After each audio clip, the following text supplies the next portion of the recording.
I just want to know, from when you're exploring drains, everyone must think you see rats and creatures and all sorts of weird shit. Is that actually the case? Do you see all that sort of stuff? Generally, like Melbourne drains flood out so regularly that the main things that you'll see is like when you're getting out a manhole, you might see redbacks and shit like that. You see them everywhere. Yeah. But we went up to Brisbane in May. We went in 5 drains and we saw 3 water dragons. Yeah, right. We saw heaps of cane toads. They're ugly as fuck. I set the camera down next to this cane toad, like so it was literally right in front of it. Eels in Brisbane, the water was clear, so you could just see cockroaches up there. Like they have like literally hundreds of them. Oh, bats. On the video, I thought these aren't going to come out in the video, but they did come out all right when we were near the entrance of the tunnel and the daylight was coming in. You could just see these bats all flying around.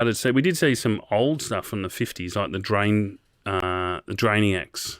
That's a sick name. Yeah, that's a pretty cool name. Yeah. But even more so was, which most people that have anything to do with caveman or even drain exploring in Melbourne know of Alf Sadlier. And we'd always mention him when we do media stuff back in the day. And yeah, someone wrote to the paper and said, "Oh, I'm Alf's sister," or something like that. So we always thought he was some guy that explored in the 50s because we'd see all these really cool drains that we started finding. We'd see this big black, like in tar paint, I call it, but it'd just say Alf Sadlier and the date, whatever, 1958. In the 50s? Yeah, I think even in the 40s. I'm pretty sure it was in the 40s. What we found out was that he worked for Melbourne Water, and he used to build the drains, and basically when they were about to put the last piece in, he'd get in and write his name.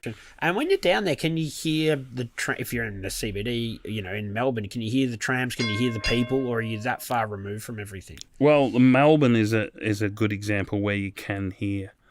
So when I mentioned the one under Elizabeth Street, there's another one further along that's a bit more hardcore. But when we first did it, so there you're sort of going through this tunnel and you can crawl up to the gutters. And the first thing I remember, and this is how old I am, I can remember hearing the police blowing their whistles, directing traffic, which is probably even before you were born. Yeah. The police, you could hear their whistles, and the other thing I can remember is the Hare Krishnas, ching ching ching, coming through the tunnel through the.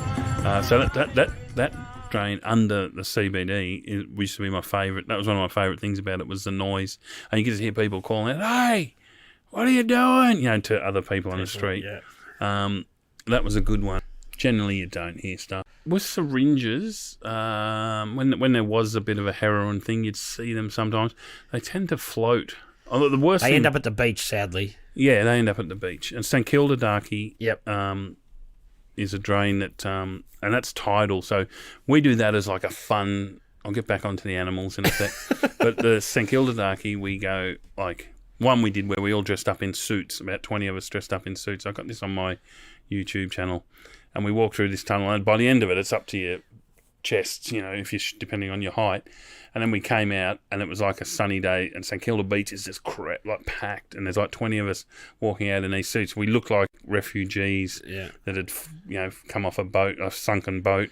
Just like having 20 people walking out onto this, and all these people in bikinis, and we're walking out, and it was just.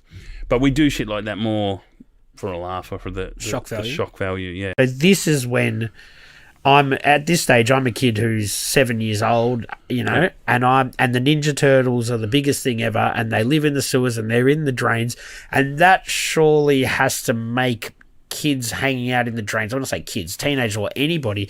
It just puts it on the radar a little bit more. I guess people are saying to you, "Oh, you're going exploring that stuff? That's like the fucking Ninja Turtles." You must have got sick of hearing that sort of thing.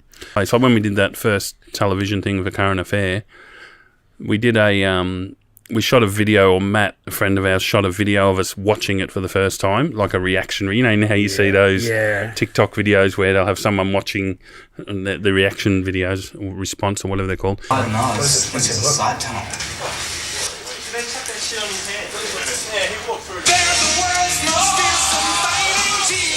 We're really hip. Who was first, you or the Teenage Mutant Ninja Turtles? That's a sore point, but we were. So Melbourne Water took all our furniture away again. And then one morning, my phone's ringing at home. So Oh, no, sorry, I had the answering machine. That's right. There's about 5 messages from 5 different people because I wasn't answering. They were too early. Look at the paper. That's when I go, oh, shit, hang on, we've got any. Anyway, and one of the headlines on the Herald Sun had... Herald Sun was Hunt for Drain Gang.